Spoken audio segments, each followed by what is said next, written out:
सहनावतु सहनौ भुनक्तु सह वीर्यं करवावहै तेजस्विनावधीतमस्तु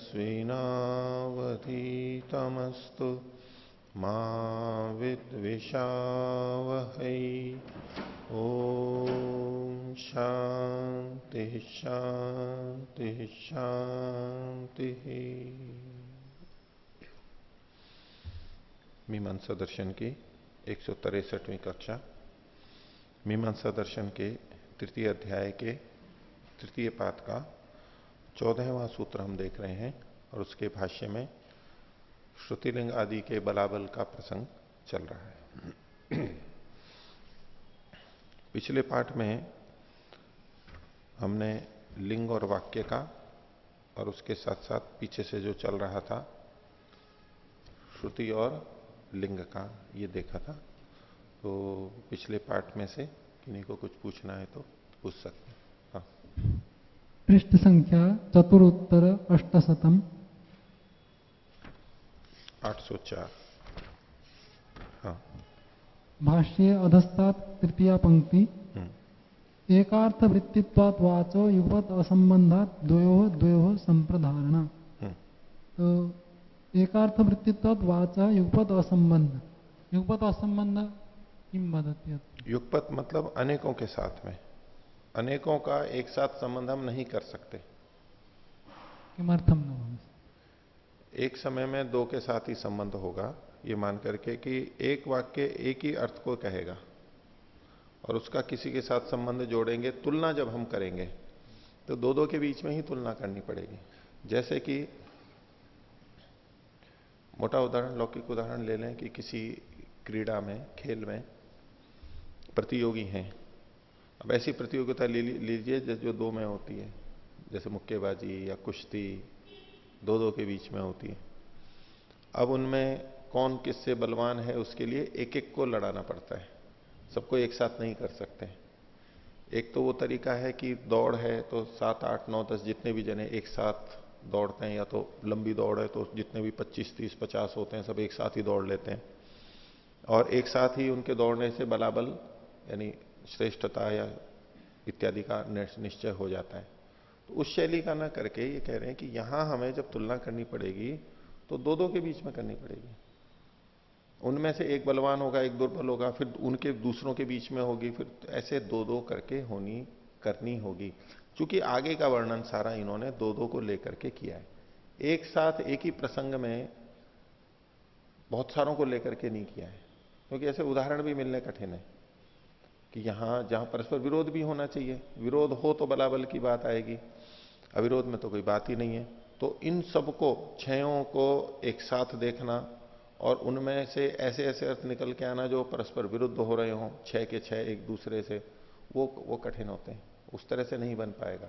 हाँ, दो दो के बीच के लिए तो ये उदाहरण हैं और उनमें परस्पर बलाबल हो जाएगा और दो दो के आधार पर ही फिर सबका भी क्रम हो जाएगा कि श्रुति का और अंत वाले के साथ में समाख्या आदि से बलवत्ता कैसे, वो क्रम भी दो दो के निर्धारण से ही सिद्ध हो जाएगा। ये कहना चाह रहे हैं। एकार्थवृत्तित्वात् किमर्थम उक्तम तो द्वयोर्थवृत्तित्वात्। वाक्य जो होता है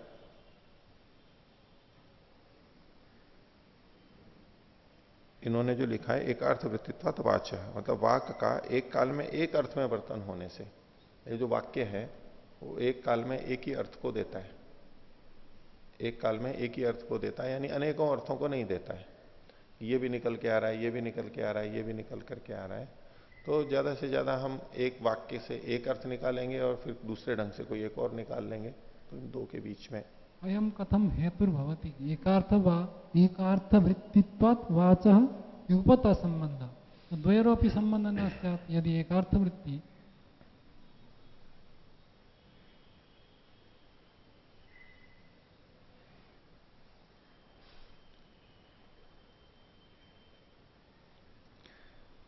वैसे तो दूसरे के साथ भी संबंध नहीं होना चाहिए। अगर हम यूं कहें कि एक वाक्य से एक ही अर्थ निकल के आता है तो दो के साथ भी क्यों करेंगे?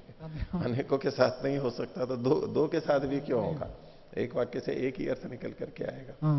एक वाक्य से एक ही अर्थ निकल के आएगा। इसका तात्पर्य तो इतना ही प्रतीत होता है, अलग से किसी इस हेतु को खोलते हुए कुछ नहीं कहा गया है, किसी ने नहीं समझाया मेरी जानकारी में कि आखिर ये कैसे है।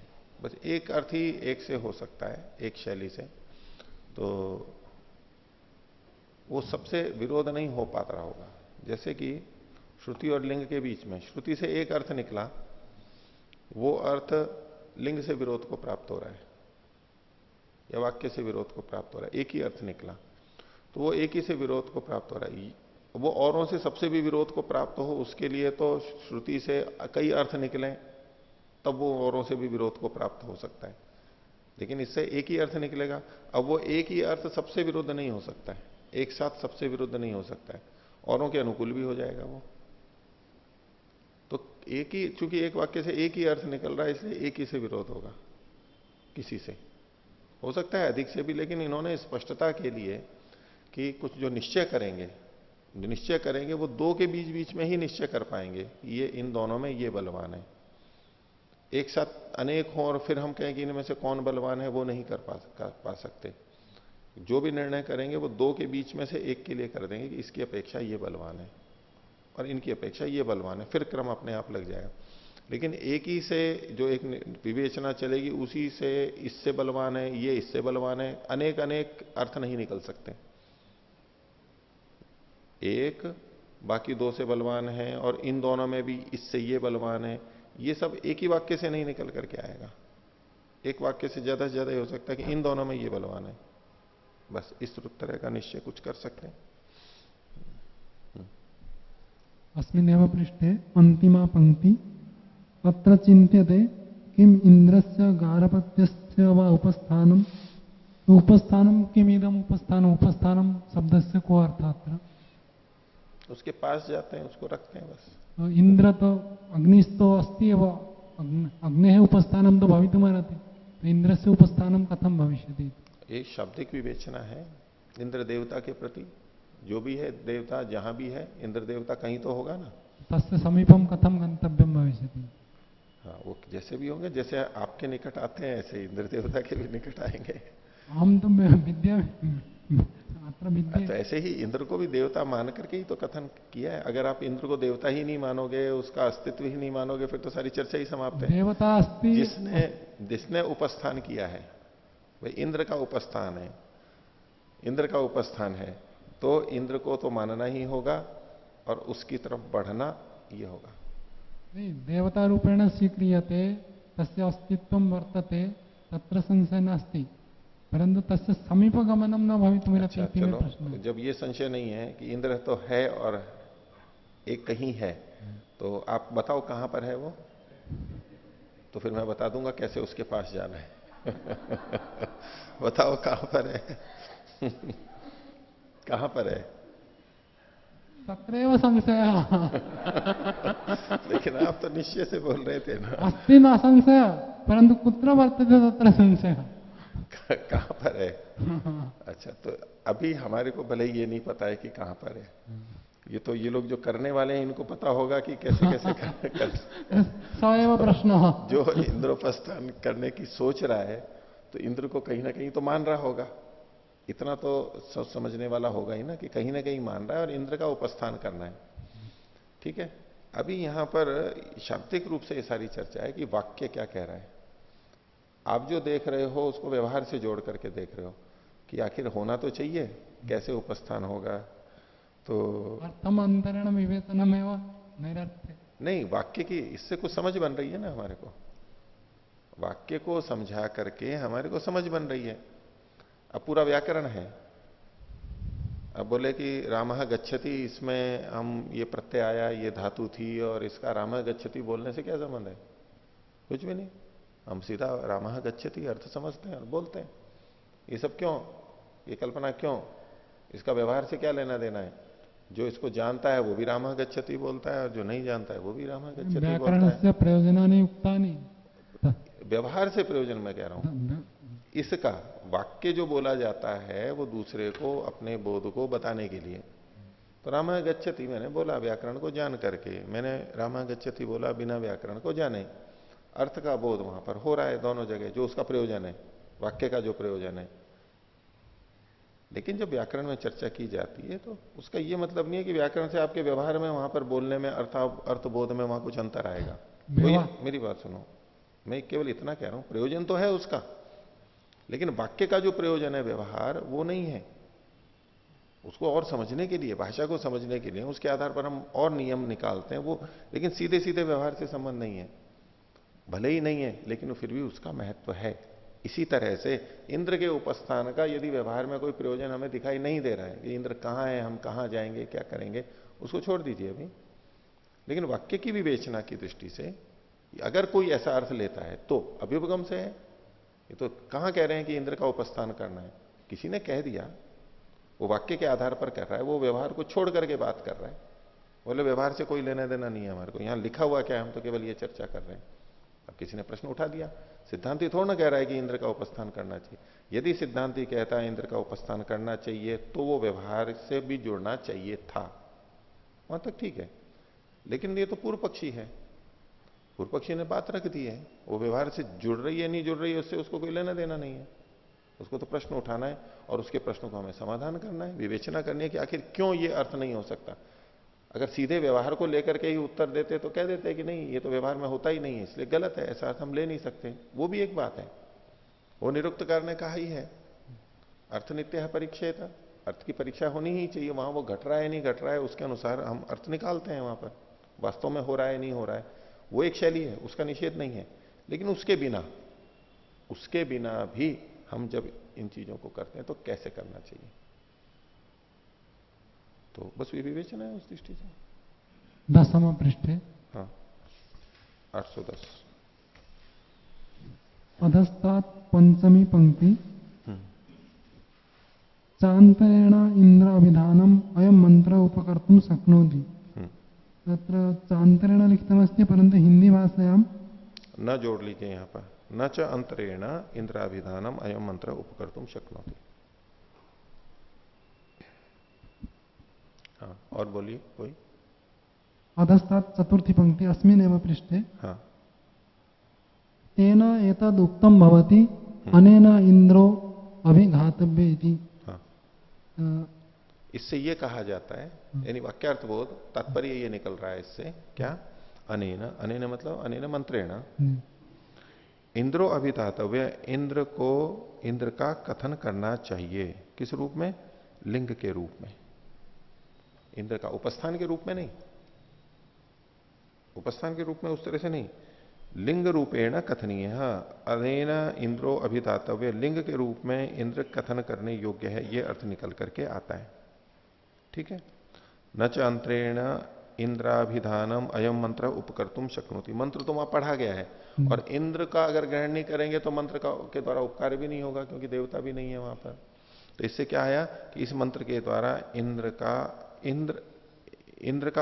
इंदो अभिधातव्य, मतलब इंद्र लिंग के रूप में अभिधातव्य है। लिंग से पता, श्रुति नहीं है, लिंग रूप में अभिधातव्य है। और ये जो लिंग रूप में प्राप्त हो रहा है, अतः श्रुति मूल एवं अयम अर्थ, ये जो लिंगत्व का बोध हो रहा है कि ये लिंग है इंद्र, ये भी श्रुति मूलक है। अनेन इति ब्राह्मण वाक्य न वेद मंत्रेण, मंत्रेण, वेद मंत्रेण, मंत्र से, क्योंकि इंद्र शब्द लिंग के रूप में मंत्र में विद्यमान है, ब्राह्मण वचन में तो नहीं है।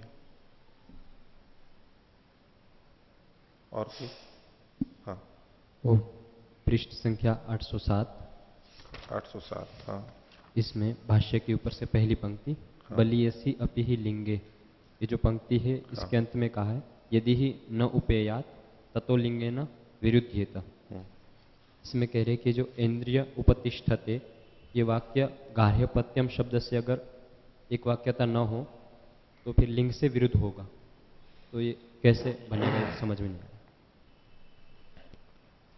देखिए इसमें पहले से देखिए, बली ऐसी अपि ही लिंगे, लिंग के बलवान होने पर, ठीक है, लिंग और वाक्य में से लिंग के बलवान होने पर ऐन्द्रिया उपतिष्ठते इत्येतत्, ये जो शब्द है ऐन्द्रिया उपतिष्ठते,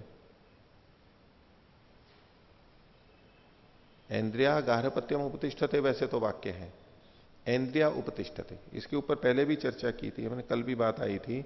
नीचे जो इन्होंने लिखा हुआ है, ठीक है, वो एक अलग ढंग से देखो इसको, कि होने पर भी लिंगे, लिंग में इंद्रिया उपतिष्ठते इत्येतत् गार्ह्य पत्य शब्देन सह एक वाक्याताम उपैति एव। अगर लिंग बलवान है, लिंग बलवान है यानी मंत्रस्थ जो इंद्र शब्द है उसके सामर्थ्य से, यदि उसकी बलवत्ता मान ली जाए तो, ठीक है, श्रुति और लिंग में यह चर्चा चल रही है, तो लिंग की उसकी बलवत्ता मान ली जाए तो क्या होगा, उपस्थान इंद्र का ही किया जाएगा। तो ऐसी स्थिति में इंद्रिया उपतिष्ठते, ये जो वाक्य है इंद्रिया उपतिष्ठते, इसमें गार्हपत्य शब्द से एक वाक्यता को प्राप्त होगा, वो विरोध को प्राप्त नहीं होगा। गार्हपत्य शब्द से उसकी एक वाक्यता होगी। कैसे कि इंद्र का मतलब गार्हपत्य लिया जाएगा। दो ढंग से उसमें कर सकते हैं कि जो गार्हपत्य अग्नि है उसी को इंद्र कहा जा रहा है। अब क्या विरोध हुआ दोनों में, एक ही बात हो गई ना। विरोध तब आ रहा था जब इंद्र का से किसी और को ग्रहण कर रहे थे और गार्हपत्य से किसी और को ग्रहण कर रहे थे, इसलिए विरोध आ रहा है कि किसका उपस्थान करें। जब इंद्र का मतलब गार्हपत्य ही ले लिया गया, इन दोनों में एक कर लिया गया, तो बस एक ही हुआ, एक ही का उपस्थान है, तो कोई विरोध नहीं बचेगा। ठीक है। यदि ही नोपेयात, अगर उसकी इससे संगति ना लगे, इंद्र की इससे संगति ना लगे, एक संगति तो ये हो सकती है कि इंद्र गार्हपत्य अग्नि को ही कहा जा रहा हूं। दूसरा कि गार्हपत्य के समीप इंद्र का उपस्थान किया जाए। गार्हपत्य अग्नि वो संकेत, स्थान को संकेत कर रही है कि वहां इंद्र का उपस्थान किया जाए, तो भी संगति लग रही है, क्योंकि उपस्थान केवल इंद्र का ही हो रहा है। अब यदि ये लिंग, यदि ही नोपेयात, कौन, लिंग, लिंग यदि उसके साथ एक वाक्यता को प्राप्त नहीं हो गार्हपत्य शब्द के साथ में, तो क्या होगा, ततो लिंगे न विरुद्ध था, तो ये जो वाक्य है ये लिंग से, या गार्हपत्य शब्द है लिंग से विरुद्ध को प्राप्त हो रहा है, क्योंकि संगति नहीं लगी उनकी। गार्हपत्य का उपस्थान श्रुति से प्राप्त हो रहा है, इंद्र का उपस्थान लिंग से प्राप्त हो रहा है, तो दो उपस्थान प्राप्त हो रहे हैं, तो ये विरोध हो गया। ये इस तरह से मैंने समझ करके बोला है। नीचे जो लिखा है वो अलग ढंग से देखिए, हिंदी वाला रेखा के नीचे, लिंग के बलवान होने पर भी इंद्रिया उपतिष्ठते, यह वाक्यस्थ गार्हपत्य शब्द के साथ एक वाक्यता को प्राप्त होता ही है। अब इसमें कौन किसके साथ एक वाक्यता को प्राप्त होता है उसको समझने का प्रयास कीजिए। लिंग के बलवान होने पर, ये तो परिस्थिति हो गई, यदि लिंगों को बलवान माना जाए तो एक तरफ छोड़ दीजिए, तो भी इंद्रिया उपतिष्ठते ही है। अब यहां इंद्रिया उपतिष्ठते इतना ही वाक्य लेंगे, गार्हपत्यम वाला नहीं लेंगे बीच में, ये जिस तरह से वर्णन कर रहे हैं। इंद्रिया उपतिष्ठते वाक्य के भी ये दो ही शब्द लिए, इंद्रिया उपतिष्ठते, यह वाक्यस्थ, यह वाक्यस्थ गार्हपत्य शब्द के साथ। अब या तो यूं कहें कि इंद्रिया उपतिष्ठते, यह वाक्य गार्हपत्य शब्द के साथ एक वाक्यता को प्राप्त होता ही है। गार्हपत्य शब्द इंद्रिया उपतिष्ठते के साथ एक वाक्यता को प्राप्त होता ही, तो यह वाक्यस्थ नहीं बनेगा। अब यहां पर अगर इस तरह अर्थ करते हैं तो यह वाक्य, और यदि वाक्यस्थ हमारे को लेना है तो क्या करना होगा, होने पर भी, बलवान होने पर भी इंद्रिया उपतिष्ठते, इस वाक्यस्थ गार्हपत्य शब्द के साथ में एक वाक्यता को प्राप्त होता है। कौन एक वाक्यता को प्राप्त होता है, लिंग को जोड़ेंगे और तो कुछ बचेगा नहीं, और तो कुछ बचेगा नहीं। ये वाक्य रचना स्पष्ट नहीं है। अब जो का तू लिखा है उस दृष्टि से आप फिर से पढ़िए इस वाक्य को, लिंग के बलवान होने पर भी, अब भी लगा रखा है यहां पर, इसका मतलब है कि जब लिंग बलवान नहीं होगा तब तो होगा ही, दो ही तो परिस्थिति है, लिंग बलवान होगा और दूसरी परिस्थिति क्या, श्रुति बलवान होगी, दो स्थितियां हैं। तो लिंग बलवान होने पर भी इंद्रिया उपतिष्ठते, यह वाक्यस्थ गार्हपत्य शब्द, इंद्रिया उपतिष्ठते यह, यानी ये जो इंद्रिया उपतिष्ठते जो है ये गार्हपत्य शब्द के साथ एक वाक्यता को प्राप्त होता है। तो कौन एक वाक्यता को प्राप्त हो रहा है, इंद्रिया उपतिष्ठते ये जो अंश है ये गार्हपत्य शब्द के साथ एक वाक्यता को प्राप्त हो रहा है। कब? जब लिंग बलवान हो तो भी, यानी जब श्रुति बलवान हो, बलवती हो तो भी एक वाक्यता को प्राप्त हो रहा है। तो एक वाक्यता को तो प्राप्त है ही, हमारा प्रश्न ही नहीं है। गार्हपत्य शब्द तो एक वाक्यता को प्राप्त हो ही रहा है। मुख्य बात है कि जो लिंग है, इंद्र शब्द है, मंत्रस्थ जो इंद्र शब्द है, वो इस वाक्य के साथ एक वाक्यता को प्राप्त हो रहा है, नहीं हो रहा है? समझ रहे बात को? तो कल भी जो बात आ रही थी कि गार्हपत्य शब्द इसके साथ एक वाक्यता को प्राप्त हो रहा है, नहीं हो रहा है, ये जो वाक्य रचना है, जो जैसा हमारे को लिखा हुआ मिल रहा है, ये अस्पष्ट है। इसमें कुछ परिवर्तन तो इनकी दृष्टि से भी करने पड़ेंगे। या तो यह की जगह पे लगाएंगे इस, यह की जगह पे इस लगाएंगे, तो वाक्य क्या बनेगा? इनकी दृष्टि से बोल रहा हूं, इंद्रिया उपतिष्ठते, इस वाक्यस्थ गार्हपत्य शब्द के साथ एक वाक्यता को प्राप्त होता है। अब ये वाक्य रचना फिर भी संगत है, लेकिन इसमें प्रश्न उठेगा कि ये जो गार्हपत्य शब्द के साथ एक वाक्यता को प्राप्त हो रहा है वो कौन? इंद्रिया उपतिष्ठते, इसका उल्लेख तो केवल बताने के लिए किया गया है कि इस वाक्यस्थ गार्हपत्य शब्द, इस वाक्य में स्थित जो गार्हपत्य शब्द है वो एक वाक्यता को प्राप्त होता है। किसके साथ में? तो वापस या तो इंद्र के लिंग के साथ में जाना पड़ेगा हमारे को। यदि लिंग बलवान है तो गार्हपत्य शब्द इंद्र के साथ एक वाक्यता को प्राप्त होगा, करना ही पड़ेगा। लिंग बलवान है तो लिंग के अनुसार इसका अर्थ बदला जाएगा, तो गार्हपत्य शब्द से जिस अर्थ का बोध हो रहा है वो भी इंद्र ही होना चाहिए, इंद्रवाची ही होना चाहिए, ऐसे कुछ संगति लगानी पड़ेगी। संस्कृत को एक बार फिर देख लीजिए। देखो यहां संस्कृत में बलीयसी अपि ही लिंगे, वहां पर अपि है इसलिए इन्होंने भी लगाया है।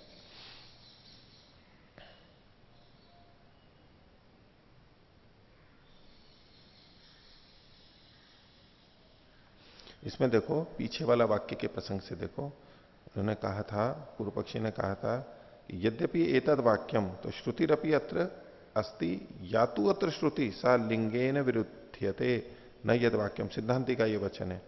पूर्व पक्षी ने ये कहा था कि ये वाक्य है तो गार्हपत्य का करेंगे, और लिंग बलवान है तो ये, और ये है तो ये। तो इसमें जो सिद्धांति ने कहता नहीं तदेवम, यद्यपि एतद वाक्यम, वाक्य तो है ये, लेकिन यहां श्रुति भी है, और या तो अत्र श्रुति, जो श्रुति है वो लिंग से विरुद्ध हो रही है, न कि वाक्य से विरुद्ध हो रही है। श्रुति जो है लिंग से विरुद्ध हो रही है, वाक्य से विरुद्ध नहीं हो रही है। और यदि लिंग को बलवान मानेंगे तो बलियस्यपि ही लिंगे इंद्रिया उपतिष्ठते इत्येतत् गार्हपत्य शब्देन से एक वाक्यताम उपैति एव। इस संस्कृत की रचना है ना, उससे तो ये क्या लगेगा कि इंद्रिया उपतिष्ठते इत्येतत्, ये जो वचन है ये गार्हपत्य शब्द के साथ एक वाक्यता को प्राप्त होता ही है। ठीक है? यदि लिंग बलवान होता है तो गार्हपत्य शब्द इंद्रिया उपतिष्ठते के साथ एक वाक्यता को प्राप्त होता ही है। और यदि ही नोपेयात, और यदि वो एक वाक्यता को प्राप्त नहीं होता है, ततो लिंगे न विरुद्धेता, तो लिंग से विरुद्ध होगा। यदि एक वाक्यता को प्राप्त नहीं होता है तो लिंग से विरोध को प्राप्त होगा। ठीक है? और कुछ? पृष्ठ संख्या 808। 808 इसमें ऊपर से भाष्य की चौथी पंक्ति, हाँ, अंत में है न च यद यस्य निवर्तन आयालम तद अस्ति एव निर्वर्तनाय अलम, निर्वर्तनाय अलम तद असति एव वचने तन्निर्वर्तितुम अर्हति। तो यहाँ जो तद असति एव वचने, तो ये वचन से क्या ले रही है? वचन का मतलब है विधि या श्रुति। विधि, श्रुति जो होती है ना, श्रुति से जो विधि हो रही है वो ऐसा करना चाहिए। देखो न च यद यस्य निर्वर्तनाय अलम, जो जिसको बनाने में, उत्पन्न करने में समर्थ नहीं होता है। न च यद यस्य निर्वर्तनाय अलम, जो जिसको सिद्ध करने में समर्थ नहीं होता है। है? हाँ ठीक है। यदि ऐसे निर्वर्तनाय अलम तद असत्येव वचने तद निर्वर्तई तुम अर्हति, तद असती एव वचने तद निर्वर्तई तुम न अर्हति। हाँ ठीक है, जो जिसको उत्पन्न करने में समर्थ है तो भी वो बिना वचन के उसको नहीं कर सकता। जो जिसको उत्पन्न कर सकता है वो बिना वचन के फिर भी नहीं कर सकता। वचन तो चाहिए, यानी विधि वचन तो चाहिए, वहां पर श्रुति तो चाहिए। इसलिए तस्मात न लिंगम विनियोजकम इति, लिंग अपने आप में विनियोजक नहीं होगा। लिंग से होगा तो लिंग के बाद में श्रुति तो कल्पित करनी ही पड़ेगी हमारे को, विधि तो करनी ही पड़ेगी, चाहे कल्पना में करें हम, लेकिन आवश्यक है वो, केवल उतने से नहीं होता है। अगर लिंग सीधा ही विनियोजक हो जाता, कहते तो यही है लिंग विनियोजक होता है, लेकिन श्रुति पूर्वक ही होता है वो। अगर सीधे सीधे कर देता, श्रुति भी सीधी विनियोजिका हो, लिंग भी सीधा विनियोजक हो, फिर तो अर्थ विप्रकर्ष नहीं होगा, सीधे सीधे हो जाएगा। ठीक है, इससे जितना एक ही चरण में सिद्ध करता है, ये भी सीधा सिद्ध करता है, तो अर्थ का विप्रकर्ष नहीं होगा। अर्थ का विप्रकर्ष इसीलिए तो है कि लिंग सीधे सीधे नहीं कर सकता। लिंग से पता लगा, उसके सामर्थ्य से फिर श्रुति कल्पित करनी पड़ती है, श्रुति के बाद में फिर वो कार्य होता है, विधि होती है। तो एक कदम ज्यादा चलना पड़ा ना, इसीलिए अर्थ का विप्रकर्ष है। और इसी अनुच्छेद में नीचे से चौथी पंक्ति, न च लिंग प्रामाण्य विनिगमनायाम हेतुरस्ति। हाँ, तो यहाँ पे आपने अन्य हेतु ऐसा अध्यार कराए थे, तो वो एक बार स्पष्ट करेंगे। हाँ, तो देखिए कि यहां शाब्दिक अर्थ देखेंगे, अन्य शब्द ना लगाएंगे तो क्या है, लिंग के प्रामाण्य में, लिंग की प्रामाणिकता मानने के विषय में, विनिगमना में, उसके निश्चय में, लिंग के प्रमाण से संबंधित जो निश्चय है, ये लिंग प्रमाणिक होता है, इसमें हेतु नहीं है, कोई हेतु नहीं है। अगर हम यूं का यूं अर्थ लेते हैं तो पीछे देखो, तस्माद भवति लिंगम प्रमाणमिति, इसलिए लिंग प्रमाण होता है, ये सिद्ध किया है, हेतु प्रस्तुत किया है। तो जब हेतु प्रस्तुत करके आ रहे हैं और उसके तत्काल बाद में कहें कि इसमें कोई हेतु नहीं है, तो कोई भी हेतु नहीं है ऐसा तो अर्थ लिया नहीं जा सकता है। लेकिन निषेध तो कर रहे हैं कि हेतु नहीं है, इसका मतलब है इसको छोड़ करके और कोई हेतु नहीं है, यानी यही हेतु है, उसका जोर देके कह रहे हैं कि यही है। वो कहे कि आप पैदल जाओ, कैसे जाना है, पैदल जाओ, कोई उपाय नहीं है जाने का, क्या मतलब होगा? पहले कह दिया कि पैदल जा सकते हो और फिर कह रहे हैं कि जाने का कोई उपाय नहीं है, तो क्या मतलब हुआ? पैदल से भिन्न जो संभावित उपाय, साइकिल, स्कूटर, मोटर, गाड़ी, रेल, जो भी कुछ है वो नहीं है, ये अभिप्राय निकलेगा। बोले बस से जा सकते हो, कोई उपाय नहीं है जाने का, इसका तात्पर्य यही तो निकलेगा, बस ही है और कोई उपाय नहीं है। आप पैदल भी नहीं जा सकते, रास्ता ऐसा है, खतरनाक है, ऐसे। तो उसी शैली से यहां पर अर्थ लेना चाहिए। इसमें जो आप नीचे वाला कह रहे हैं कि हिंदी में जो लिखा है, और लिंग की प्रमाणता होने पर निश्चय में कोई हेतु नहीं है, लिंग की प्रमाणता होने पर निश्चय में कोई हेतु नहीं है। तो लिंग की प्रमाणता हो गई तो किस निश्चय में हेतु नहीं है? लिंग की प्रमाणता तो हो गई, आप जो कथन कर रहे हो सती सप्तमी में देखेंगे तो लिंग प्रामाण्य, लिंग की प्रमाणता हो गई, और निश्चय में कोई हेतु नहीं है। किसके निश्चय में हेतु नहीं है? पहली बात तो अध्याहार नहीं कर सकते हम कुछ, क्योंकि प्रसंग ये है, अगली पंक्ति भी है, तस्मात तुल्य बले एते कारण है, तुल्य बल है क्योंकि प्रमाण है दोनों, इसलिए तुल्य बल है। तो निश्चय को अगर माने भी कि निश्चय में कारण नहीं है, तो किसका निश्चय है, ये प्रश्न तो खड़ा होगा ना। और यदि लिंग की प्रामाणिकता के निश्चय में कोई हेतु नहीं है, तो जब लिंग प्रामाणिक हो ही गया है, जब इसी वाक्य में कह रहे हो, तो फिर निश्चय में हेतु नहीं है, ये क्या मतलब हुआ? प्रमाण आ चुका है, हम प्रमाण मान रहे हैं, तो प्रमाण ही तो निश्चय का हेतु होता है, प्रमाण ही तो निश्चय का होता है, तो वो अर्थ संगत नहीं लगेगा। और कोई? और इसी पृष्ठ के अंतिम पंक्ति जो है, अयम तरहि विरोध गार्हपत्य उपस्थि माने अग्निवचन इंद्र शब्दों गुणक्रिया योगम व अपेक्षमाणो भवितुम अर्हति। और दूसरा आगे बताया, इंद्र तो उपस्थातव्य निरपेक्ष इंद्रवचन एवं। इस प्रकार हम दूसरा पक्ष भी देख सकते हैं क्या, जो गार्ह पत्य का उपस्थान करेंगे तो उस स्थिति में तो इंद्र हो गया, गार्ह पत्य को कहने लगेगा, लेकिन जब इंद्र का उपस्थान करेंगे तो गार्ह पत्य इंद्र वाले अर्थ को देने लगेगा।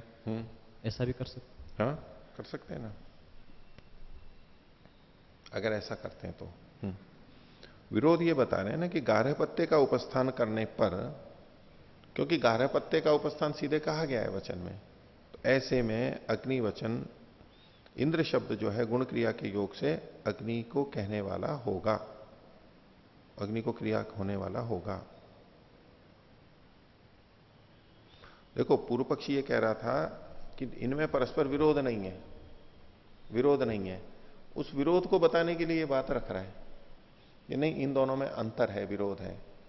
एक को करेंगे तो गौण अर्थ आएगा, एक को करेंगे तो मुख्य अर्थ आएगा एक तरह से, और गौण मुख्य होने में उनमें बाध्य बाधक भाव हो ही जाता है, बलवान ही गृहित होगा, मुख्य ही जो है वही गृहित होगा, तो अतुल्य बल हो गया ना, इसमें विरोध हुआ ना, निर्णय में अंतर आएगा, बस इतना ही बताना है प्रयोजन है, तुल्य बल नहीं है। हाँ, और कोई?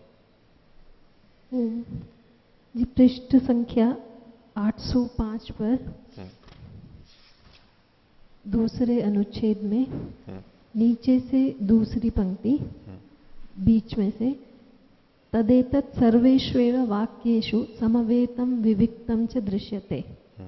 तो ये पहले इन्होंने एकार्थ अनेक पदों की बात की थी, वो वाक्य कहलाते हैं।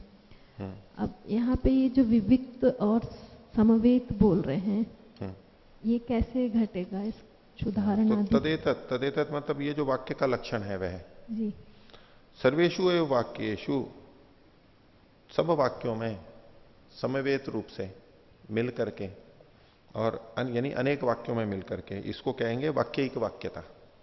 और विविक्तम मतलब अलग अलग पृथक पृथक वाक्य में देखा जाता है। वाक्य का जो ये लक्षण है ये दो तरह से देखा जाता है, वाक्य का ये लक्षण दो तरह से देखा जाएगा। एक तो अलग अलग वाक्यों में, एक वाक्य है कि केवल इसी में देख रहे हैं, ये वाक्य का लक्षण यहां घट गया, दूसरा वाक्य देखा इसमें भी वाक्य का लक्षण घट गया, ऐसे अलग अलग वाक्यों में ये लक्षण घटेगा। दूसरा ये वाक्य का लक्षण कहां घटेगा, जहां अनेक वाक्यों में भी परस्पर जुड़ाव है, वहां पर भी। तो ये एक तरह से महावाक्य की तरफ भी महावाक्य संकेत कर रहे कीजिए, हैं। वाक्यिक वाक्यता महावाक्य ही है, महावाक्य ही है वो वाक्यिक वाक्यता। अनेक वाक्यों को मिला करके जब देख रहे हैं तो उन्होंने कहा सर्वेषु एव वाक्येषु समवेतम, सब वाक्यों में समवेत होता हुआ।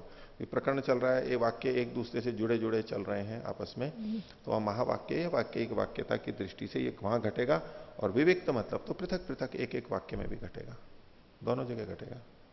तो ये जो दोनों के लिए ये कथन है, ये श्रुति लिंग वाक्य इनमें है, ये जो 6 गिनाए हैं, हाँ, श्रुति लिंग वाक्य, हाँ। इस वाक्य से दोनों का ही कथन होगा यदि आवश्यक है कहीं तो, क्योंकि इन्होंने वाक्य का जो लिया ना, एकार्थम अनेकम पदम वाक्यम इत्युक्तम एवं, एक ही अर्थ को कहने वाला। जब एक वाक्य होगा और अनेक अनेक पद हैं और एक ही अर्थ को कह रहे हैं, लेकिन दूसरी दृष्टि से वाक्य तो पूरा हो गया, दूसरा वाक्य भी आ रहा है, लेकिन उसकी एक अर्थता है दोनों वाक्यों की, और वो अनेक पद हो ही गए, इसमें भी अनेक है उसमें भी अनेक है, सब मिलकर के भी अनेक ही है और एक अर्थता है, दोनों का ग्रहण कर सकते हैं।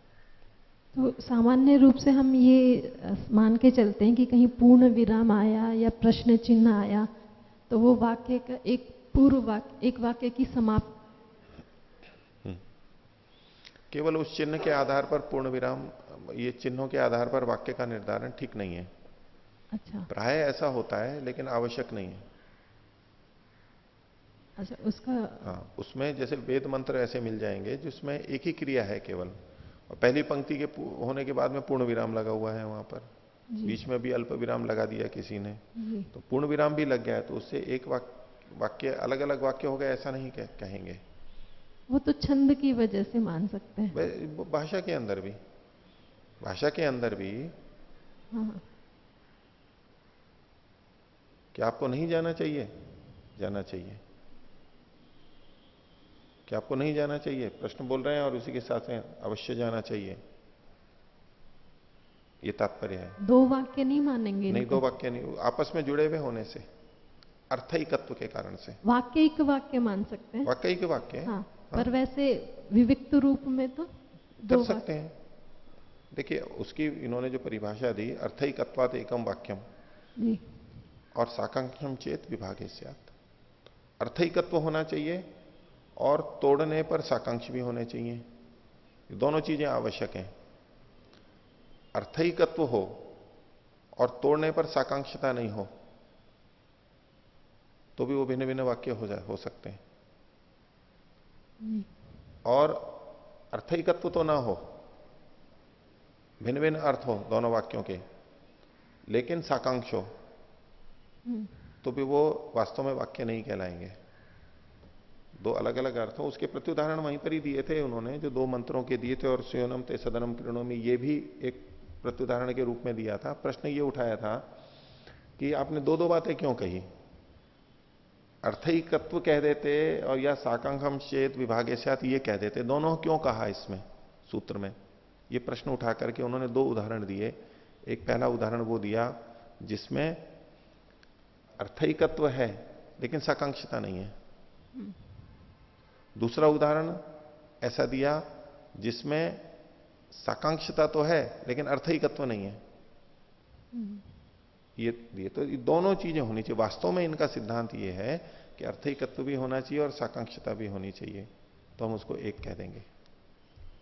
ये जो वाक्य हमको यहाँ दिए गए, वाक्य और लिंग के उसमें प्रसंग में, तो उसमें तो हर वाक्य में एक वाक्य अर्थैकत्व तो लगता है, स्यूनम ते सदनम कृणोमि, घृतस्य धारया 812 पृष्ठ पर, घृतस्य धारया सुषेवम कल्पयामि, ये सार्थक वाक्य लगते हैं, साकांक्ष तो नहीं लगते। अर्थैकत्व तो है इन दोनों में, ठीक है। और साकांक्ष इसलिए है, घृतस्य धारया सुषेवम कल्पयामि, किसके लिए, कौन, किसको? पुरोडाश है, पुरोडाश। पुरोडाश तो लिखा नहीं है।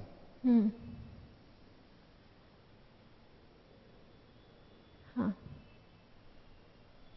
और किस लिए कर रहे हैं वो, तो ये विवेचना वहां पर उस सूत्र के ऊपर आप देखेंगे, उससे पता लग जाएगा। ये है 2:1:46 पे ये मंत्र दिया हुआ है और वहां पर इसी तरह की विवेचना है। तो प्रथम पंक्ति में अपने आप में ये दो वाक्य हैं, स्योनम ते सदनम कृणोमि, कृणोमि एक क्रियापद आ गया, एक तिंग वाक्यम की दृष्टि से एक वाक्य पूरा हो गया। घृतस्य धारया सुषेवम कल्पयामी, कल्पयामी ये फिर एक तिंग आ गया, तिंगंत आ गया। तस्मिन सीधा, ये सीधा आ गया। अमृते प्रतिष्ठा, ये भी एक क्रिया आ गई जी। तस्मिन सीधा अमृते प्रतिष्ठा ब्रीहिणाम मेधा सुमनस्य मानः, ब्रीहिणाम मेधा ये संबोधन हो गया, सुमनस्य मानः ये उसके साथ जोड़ करके कर देंगे इसको। तो अर्थैकत्व भी होना चाहिए और साकांक्षत्व भी होना चाहिए। विभाग होने पर साकांक्षत्व भी होना चाहिए। दोनों होंगे तो पक्का कहेंगे कि ये एक ही वाक्य है। दोनों चीजें घटनी चाहिए, ये तात्पर्य है। ठीक, हाँ। पृष्ठ संख्या 812, हाँ, भाष्य की सबसे पहली पंक्ति से लेकर अगली जो दूसरी पंक्ति है वो जी स्पष्ट नहीं होनी चाहिए दोनों।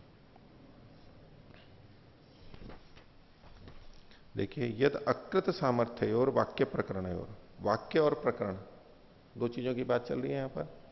तो वाक्य यदि कृत सामर्थ्य नहीं है, यानी सार्थक नहीं हुआ है, यदि वाक्य सार्थक नहीं हुआ है और प्रकरण भी सार्थक नहीं हुआ है, कोई चीज किसी प्रकरण में पढ़ी गई है तो वहां पढ़ा जाना उसका सार्थक नहीं हो रहा है प्रकरण के कारण। प्रकरण के कारण जो सार्थकता होनी चाहिए, भाई इसको यहीं क्यों पढ़ा गया, इस प्रकरण में कोई सार्थकता नहीं हो रही है। तो ऐसा होने पर तो इंद्रोपस्थानवाची श्रुतिर भवती, तब तो हम कह सकते हैं कि यहां इंद्र के उपस्थान की श्रुति है, कल्पित कर सकते हैं। क्योंकि यदि इंद्र के उपस्थान की श्रुति कल्पित नहीं की तो ये दोनों व्यर्थ हो जाएंगे। उस वाक्य का, यानी इस मंत्र का इस प्रकरण में पढ़ा जाना व्यर्थ हो जाएगा। गार्हपत्य का तो उपस्थान कर नहीं रहे हैं, फिर इस मंत्र का यहां पढ़ा जाना व्यर्थ हो जाएगा अगर इंद्र का उपस्थान नहीं करते हैं। और ये वाक्य यहां पर अगर मंत्र, इस मंत्र के से यहां कोई सार्थकता नहीं है तो पढ़ा जाना व्यर्थ होगा, चरितार्थता नहीं होगी। इसी तरह से सामर्थ्य, सामर्थ्य का मतलब है लिंग, लिंग और वाक्य दोनों की दृष्टि से है। अगर ये सार्थक नहीं हो रहे हैं दोनों, वाक्य का तो मतलब है इंद्रिया गार्हपत्यम उपतिष्ठते, और सामर्थ्य का मतलब है लिंग, यानी मंत्र में जो इंद्र शब्द है। अगर ये दोनों ही सार्थक नहीं हो रहे हो तब हम कह सकते हैं कि ये वाक्य और ये इसके साथ में पढ़ा जाना प्रकरण से, इनको मिला करके यहां पर इंद्र का उपस्थान करना चाहिए। नहीं तो इस मंत्र का इस प्रकरण में पढ़ा जाना व्यर्थ हो रहा है, और इंद्रिया गार्हपत्यम उपतिष्ठते ये वाक्य भी व्यर्थ हो रहा है। यदि गार्हपत्य का उपस्थान नहीं कर रहे हैं तो फिर व्यर्थ हो रहा है ना ये वाक्य। तो ऐसे में तो इंद्र का उपस्थान किया जा सकता है, लेकिन जब ये दोनों सार्थक हो रहे हैं तो फिर तो इंद्र के उपस्थान करने की कल्पना, श्रुति कल्पित करने की आवश्यकता नहीं है। जो चरितार्थ नहीं हो रहा है, व्यर्थ हो रहा है, वो बहुत बलवान हो जाता है, और उसकी चरितार्थता यानी सार्थकता के लिए हम कुछ भी कल्पना कर सकते हैं। आगे आगे जाकर के कल्पना कर सकते, नहीं ये यहां कहा गया है तो कुछ ना कुछ प्रयोजन अवश्य होगा, उसको व्यर्थ नहीं कर सकते। शास्त्र के प्रति इनका ऐसा ही आग्रह है, व्याकरण में भी ऐसा ही आग्रह हमें दिखाई देता है। कोई भी शब्द पढ़ा है तो कुछ ना कुछ प्रयोजन अवश्य है, व्यर्थ नहीं हो सकता है वो, क्योंकि ये मान के चलते हैं कि ये रचना बहुत बुद्धिमानों ने विशेष पूर्वक की है, विशेष प्रयत्न से की है। ऐसा ही यहां पर भी माना जाएगा।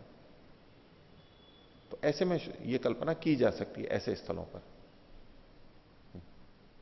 और तो बोलिए।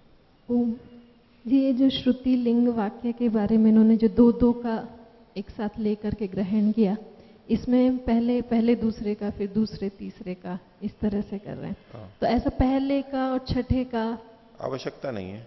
अच्छा, यहां तो नहीं किया इन्होंने, लेकिन बीच बीच में कहीं आएगा। कहीं श्रुति और वाक्य आ रहे हैं तो बोले श्रुति और वाक्य में श्रुति बलवती होती है।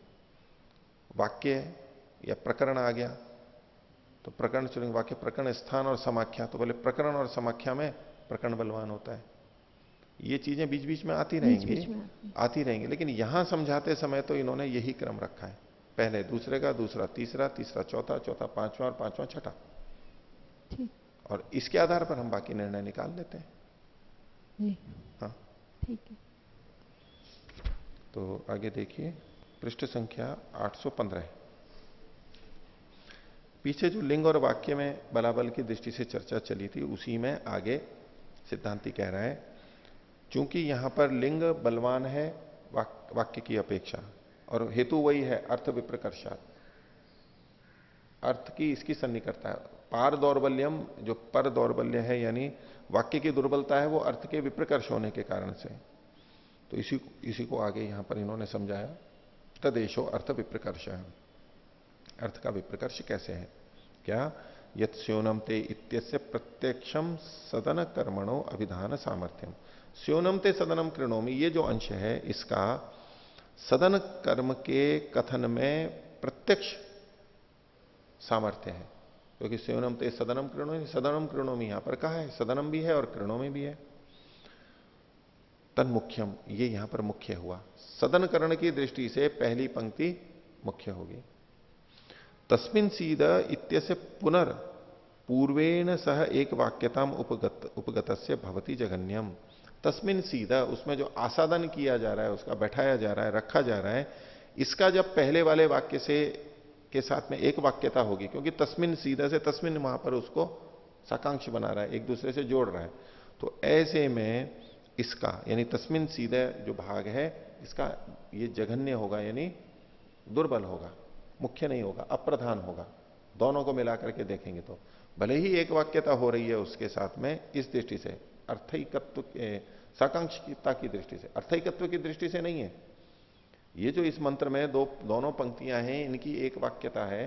पहले जो वाक्य का विवेचन किया गया उस दृष्टि से वहां दोनों पंक्तियों में एक वाक्यता नहीं मानी गई है, अलग अलग ही है। वो साकांक्ष होते हुए भी अर्थैकत्व न होने से वो एक वाक्य नहीं है। इसके उदाहरण में वहां दिया गया है इसको।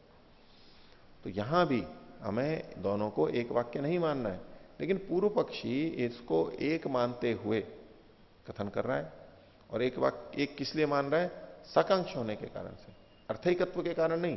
अर्थैकत्व को उसने छोड़ दिया है, साकांक्ष होने से इसको एक वाक्य मान करके कह रहा है कि दोनों का प्रयोग होना चाहिए, दोनों पंक्तियों का दोनों कर्मों में प्रयोग होना चाहिए। तो उसमें यह सिद्धांति कह रहा है कि जब हम सदन कर्म जो है उसकी दृष्टि से स्योनम ते सदनम कृणोमी, सदन को तैयार करना, बैठने का आसन तैयार करना, उस दृष्टि से वो मुख्य है।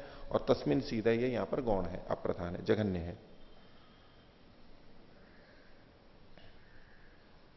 ना। केचित वदंती धनहीन जनो जघन्य, धन से रहित व्यक्ति जघन्य है। और जघन्य का मतलब यहां पर ये निम्न अर्थ के अंदर आता है। निम्न हम कहते हैं जघन्य अपराध कर दिया। अब वो जघन्य का मतलब वहां लेते हैं कि बहुत बड़ा अपराध कर दिया, बड़े अर्थ में लेते हैं, क्योंकि वहां तात्पर्य क्या है, बहुत निम्न कोटि का अपराध कर दिया। वो अपराध की दृष्टि से तो बड़ा है, घृणित अपराध कर दिया। एक छोटा अपराध होता है, एक बड़ा अपराध होता है। जो बड़ा अपराध है वो निंदित है, इस दृष्टि से उसको जघन्य अपराध कहते हैं। है बड़ा, मुख्य की दृष्टि से नहीं है वो वहां पर। आगे तदत्र पूर्वस्य मंत्रस्य अभिधान सामर्थ्यात् उपस्तरणे विनियोग उक्तो भवति इति सन्निकृष्टो लिंग से श्रुत्यर्थ है। तो जो पूर्व मंत्र का, यानी मंत्र का जो पूर्व भाग है, प्रथम पंक्ति, उसका अभिधान के सामर्थ्य से, पूर्वस्य मंत्र से अभिधान सामर्थ्यात्, जो मंत्र है उसका उपस्तरण में जब विनियोग होता है, स्थान को सदनकरण में, सदन को बनाने में उपस्तरण में होता है, तो ये सन्निकृष्ट लिंग का श्रुत्यर्थ होता है। स्योनम ते सदनम कृणोमि घृतस्य धारया सुशेवम कल्पयामि, ये जो वाक्य है इसका जब सदनकरण में प्रयोग होगा तो यहां इसका श्रुति से नैकट्य है, निकटता है। और उत्तर से तू उपजनिते अभिधान सामर्थ्य तथा श्रुत्यर्थ इति, और जो अगली पंक्ति है तस्मिन सीधा, इसका श्रुत्यर्थ कब निकलेगा, बोले उपजनिते अभिधान सामर्थ्य। जो पूर्व लिंग है, प्रथम पंक्ति से जो लिंग आया था उसके उत्पन्न होने पर, अभिधान सामर्थ्य के उपपन्न होने पर, उपजनित होने पर ततः श्रुत्यर्थ है, तब इसका श्रुति अर्थ आएगा। यानी एक कदम और चलना पड़ेगा। श्रुत्यर्थ है इति लिंगांतरितो विप्रकृष्टो भवति, एक लिंग और वहां पर आ रहा है, दो लिंग होंगे।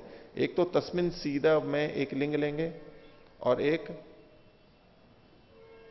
पहले वाली पंक्ति से जो आ रहा है स्योनम ते सदनम कृणोमि, वहां जो लिंग आ रहा है, तो द्वितीय पंक्ति से जो लिंग आया, फिर उसके आधार पर फिर प्रथम पंक्ति का लिंग लिया और फिर श्रुति बनेगी। फिर लिंगांतरित श्रुति हो रही है, यानी बीच में एक और लिंग आ रहा है तब श्रुति बन रही है।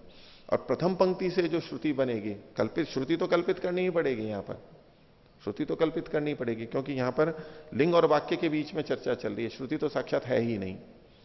तो प्रथम पंक्ति से जब हम श्रुति कल्पित करेंगे तो प्रथम पंक्ति से लिंग का ग्रहण होगा और लिंग से श्रुति होगी साक्षात। और दूसरी पंक्ति से जब श्रुति कल्पित करेंगे तो दूसरी पंक्ति से जो लिंग आएगा उसके बाद में प्रथम पंक्ति वाला लिंग बन जाएगा, तब दूसरी पंक्ति के लिंग से फिर श्रुति होगी। तो बीच में एक लिंग और लाना पड़ेगा, इसलिए कहा कि लिंगांतरित है, लिंग से बाधित है, एक बीच में और व्यवधान है। तो तथा लिंगांतरितो विप्रकृष्टो भवति, लिंगांतरित पूर्व वाले लिंग का व्यवधान होता है। एवं उत्तर से साधने सन्निकृष्ट, इसी प्रकार से अब पलट के देख रहे हैं कि जो उत्तर वाली पंक्ति है नीचे वाली, इसका साधन के विषय में सन्निकृष्ट है। बैठाने के अर्थ में जब श्रुति लेंगे तब ये सीधी श्रुति को कहेगा। और पूर्व से च लिंगांतरिता, और जो प्रथम पंक्ति है उसका लिंगांतरित यानी बाद वाले लिंग के व्यवधान से युक्त श्रुति बनेगी। अब उलट के कैसे किया, दूसरी पंक्ति से आसादन का कथन किया गया, दूसरी पंक्ति से आसादन का लिंग प्राप्त हुआ और उससे श्रुति कल्पित कर ली। तो लिंग के तत्काल बाद में श्रुति कल्पित की। लेकिन जिस समय में पूरे मंत्र का आसादन में विनियोग होगा, तो जो पहली पंक्ति है उससे जो लिंग आया है उसके बाद में दूसरी पंक्ति का लिंग एक बीच में विद्यमान है, तब श्रुति बनेगी, यह भी लिंगांतरित होगा। तो दूसरी पंक्ति यदि पहली पंक्ति के कर्म में लगती है तो भी लिंगांतरित है, और पहली पंक्ति दूसरी पंक्ति के कर्म में लगती है तो भी लिंगांतरित है। तो ये विप्रकर्ष हो गया, एक कदम अधिक चलना पड़ रहा है। तस्माद अर्थ विप्रकर्षात लिंग वाक्य और लिंगम बलवत्तरम, इसलिए अर्थ का विप्रकर्ष होने से लिंग और वाक्य में लिंग बलवान है। जिस कर्म को कर रहे हैं उसी का वचन बोला है तो सीधे सीधे श्रुति आ रही है। और दूसरा वाक्य के आधार पर जोड़ करके, क्योंकि जब हम दोनों को जोड़ रहे हैं तो जोड़ने का आधार क्या है? वाक्य ही तो है। साकांक्षता देख करके हम वाक्य के साथ में जोड़ रहे हैं, तो या अर्थ की दृष्टि से वाक्य के साथ में जोड़ रहे हैं, तो पहले वाक्य आएगा, फिर लिंग आएगा, फिर श्रुति कल्पित होगी। ततः स्योनम इत्येष शब्दों यद्यपि उत्तरेण आकांक्षितः इति साधने भी प्रयोगम अर्हति। तो यहां पर जो स्योनम इति शब्द, स्योन जो शब्द है, स्योनम ते सदनम कृणोमि में जो स्योनम है, ये शब्द यद्यपि उत्तर के द्वारा आकांक्षित है। बाद वाला जो है तस्मिन सीधा, कस्मिन सीधा आकांक्षा हो रही है ना, कस्मिन सीधा, तो स्योनम ते सदनम कृणोमि, स्योनम और सदनम दोनों आकांक्षित है।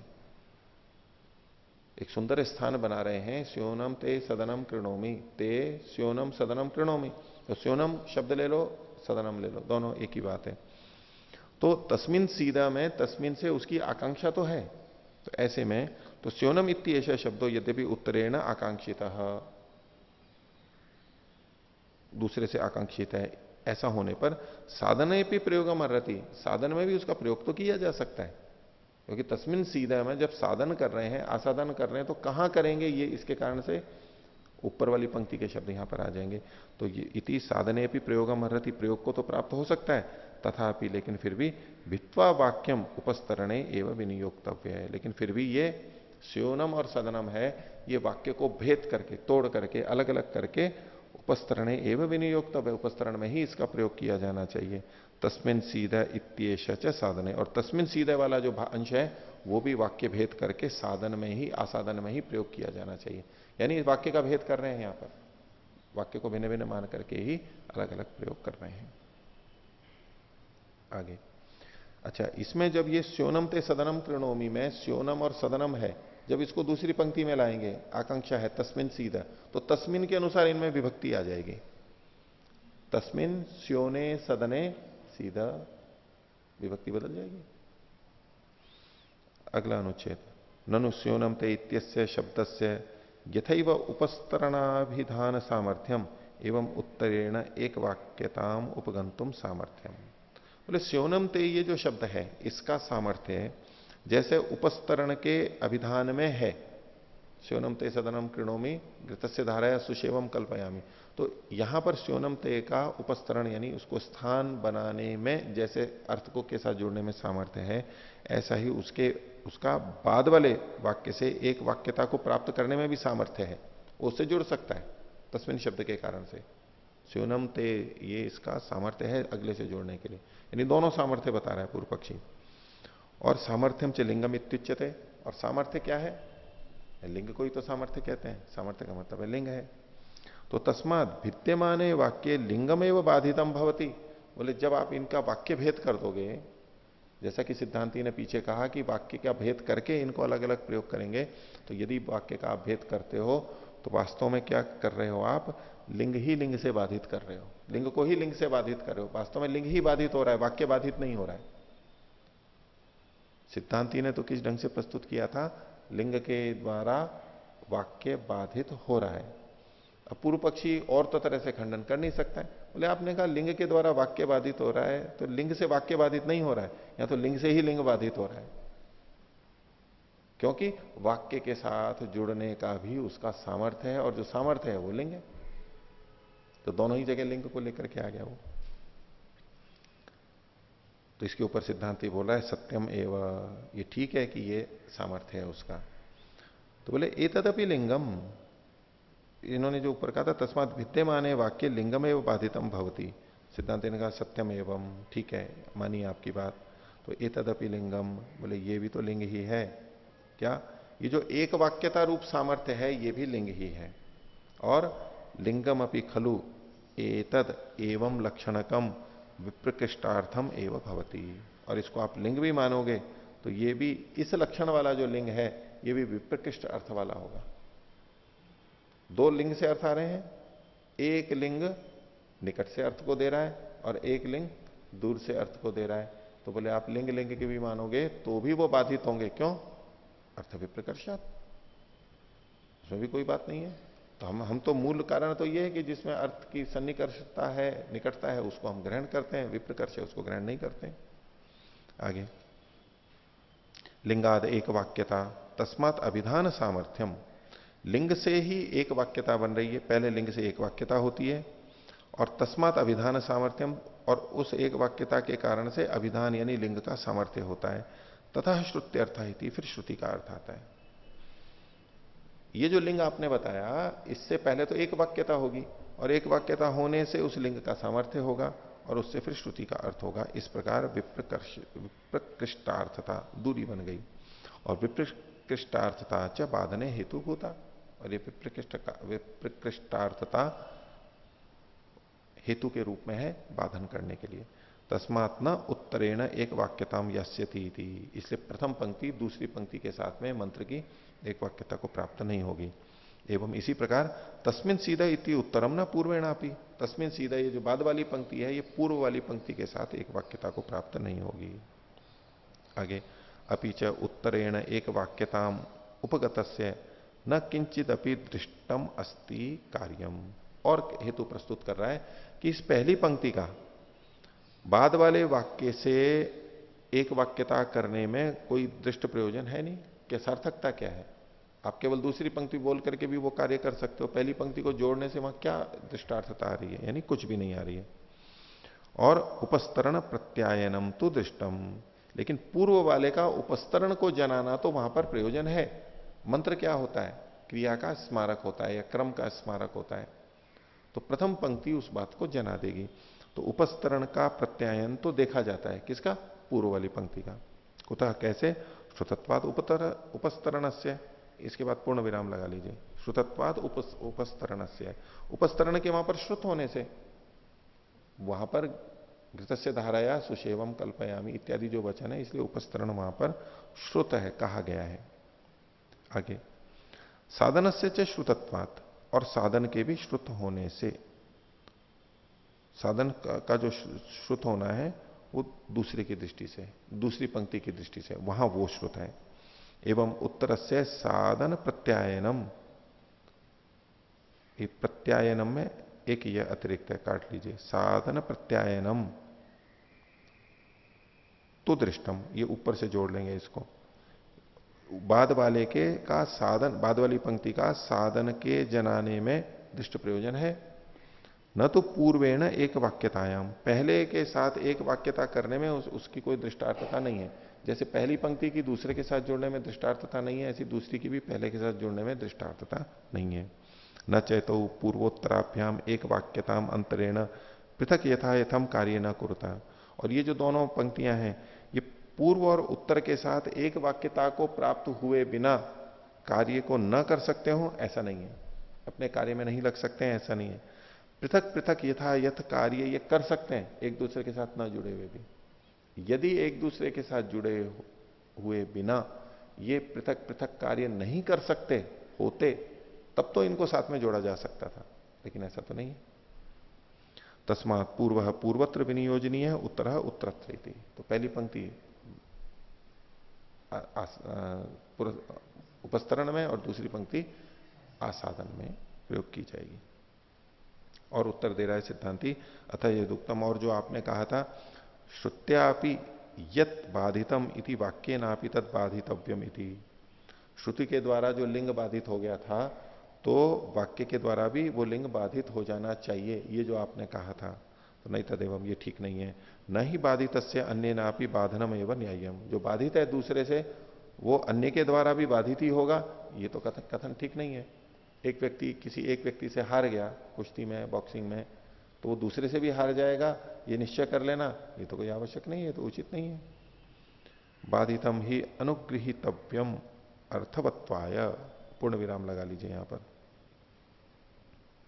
जो बाधित है वो अर्थवत्व के लिए अनुगृहित होना ही चाहिए।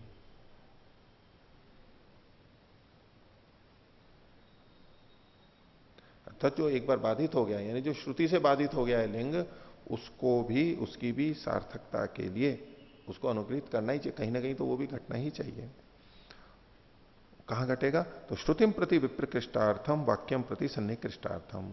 ये जो लिंग है ये श्रुति के प्रति तो की अपेक्षा तो विप्रकृष्ट अर्थ को देता है, लेकिन वाक्य की अपेक्षा वो सन्निकृष्ट अर्थ वाला है, निकट अर्थ वाला है।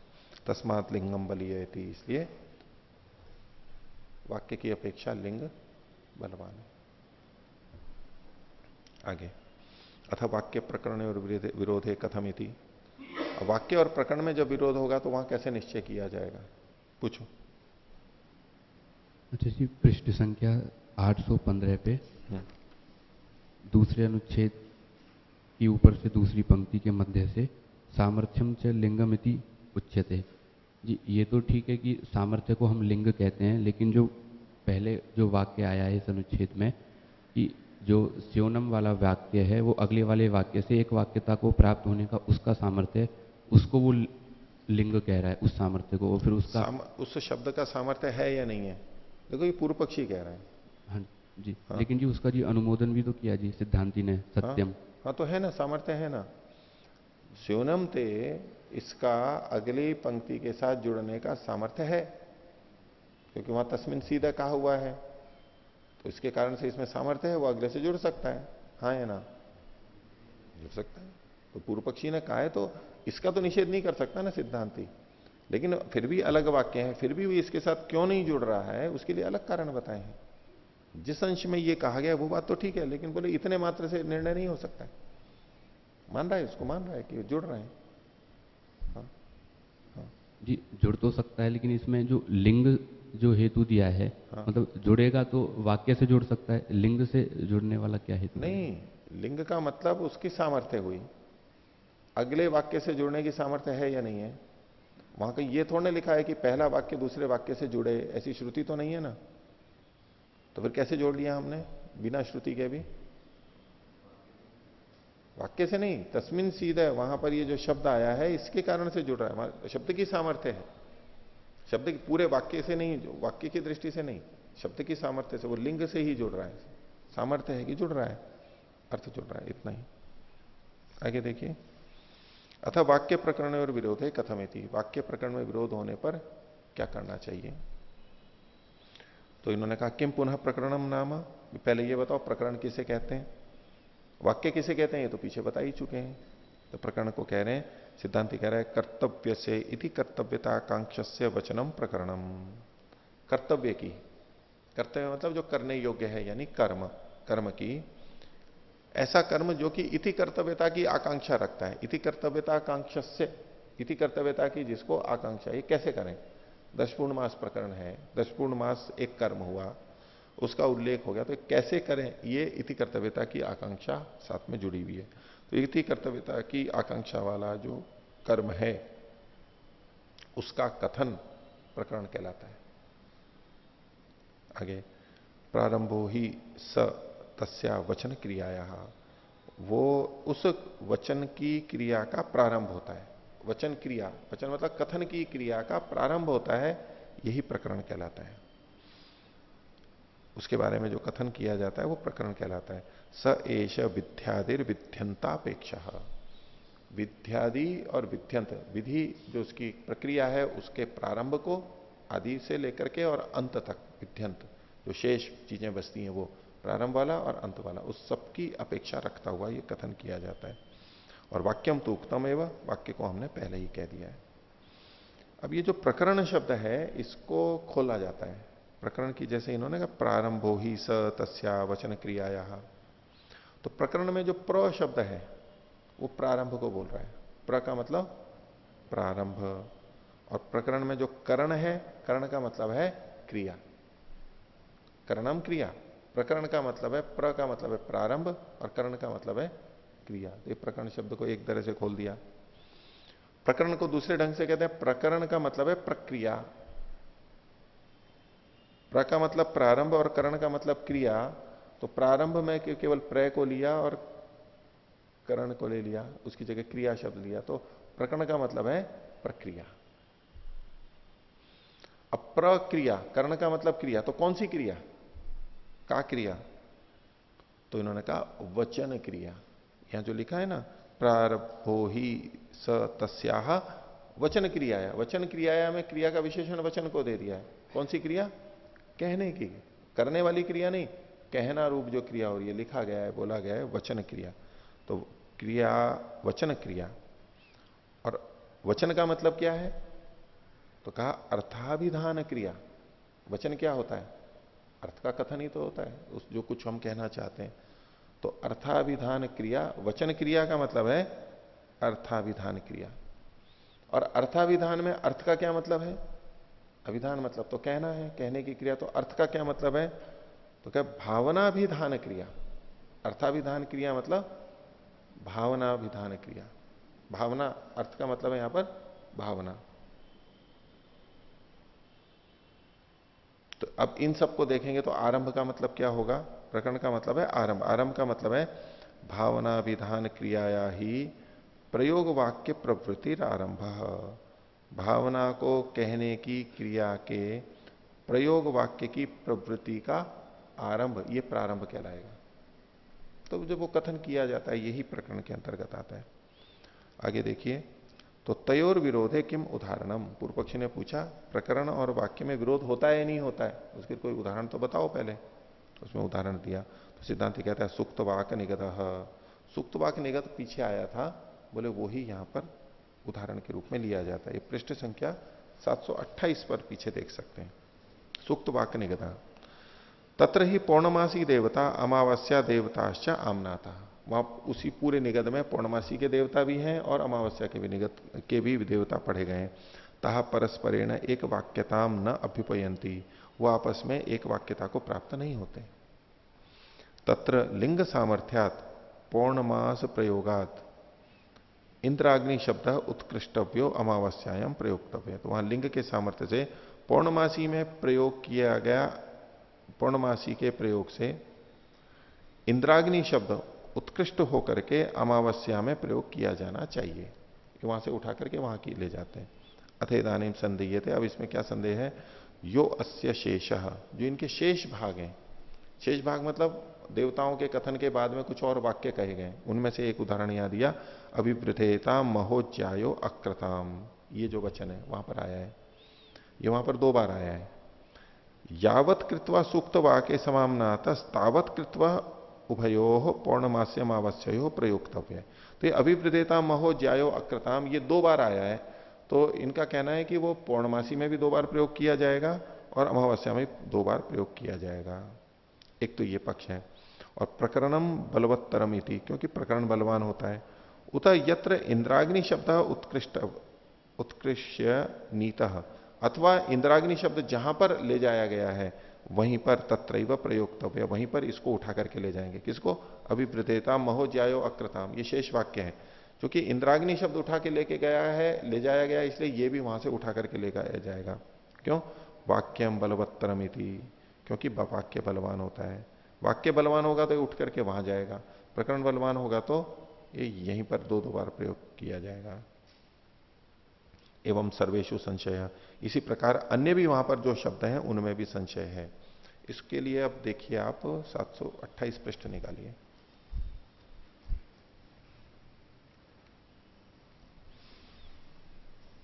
सात सौ 729 पे देख रहे हैं। पहले तो इसको देखिए, अभिवृद्धेता महो ज्यायो अक्रताम। तो 729 पृष्ठ पर संस्कृत में जो नीचे का भाग है लेखक से नीचे, उसमें 5वीं पंक्ति के मध्य में देखिए, अभिवृद्धेता महोज्यायो अक्रताम, ये पौर्णमासी के अंतर्गत का वाक्य है।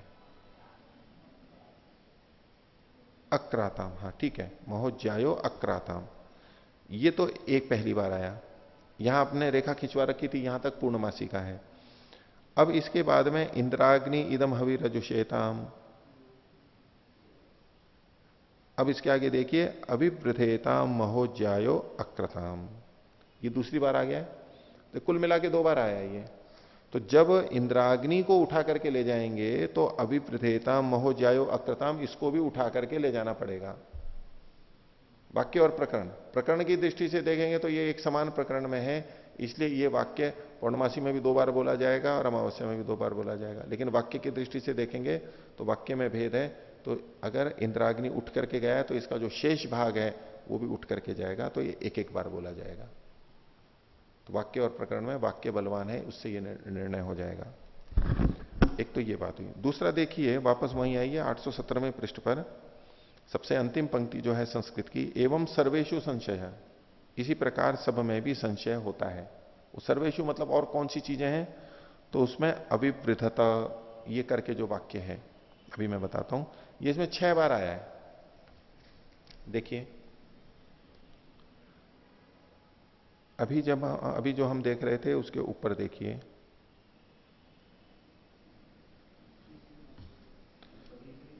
तीसरी पंक्ति में देखिए, प्रारंभ में अविवृद्धता महो ज्यायो अकृत, ये वाला वाक्य लेना है। ये पहली बार आया है, चाहे एक संख्या लगा लीजिए इसमें कोष्ठक में।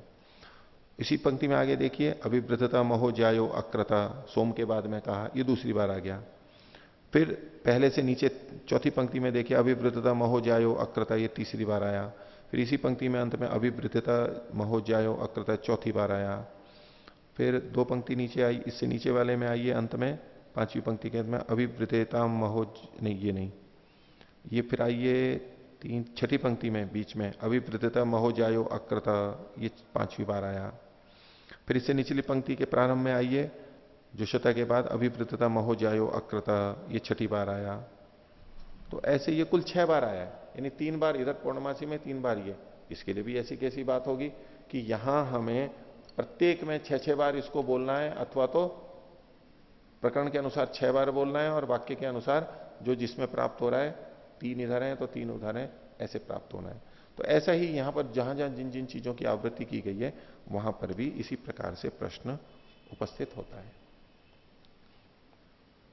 तो इसके ऊपर अब पूर्व पक्षी कहता है, तुल्य बले एते कारणे थी, ये दोनों कारण तो तुल्य बल वाले हैं। कौन कौन से वाक्य और प्रकरण?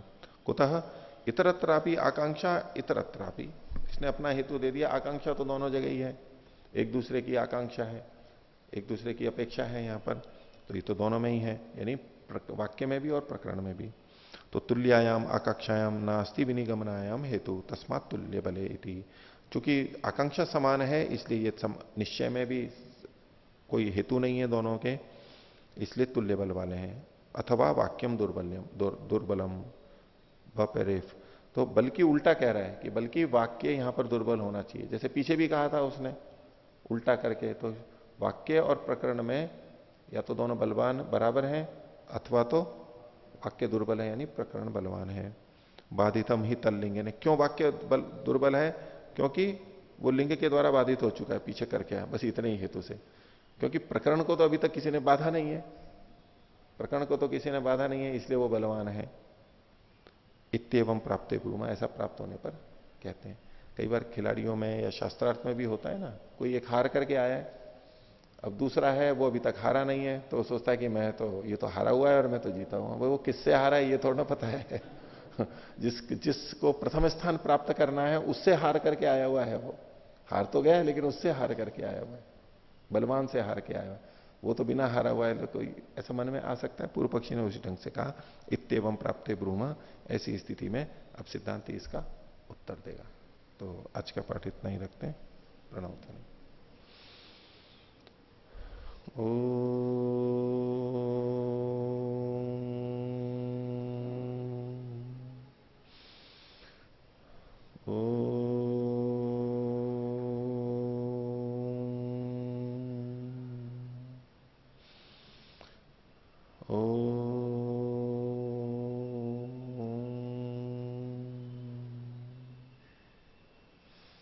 सभी को सदर अभिवादन। ओम।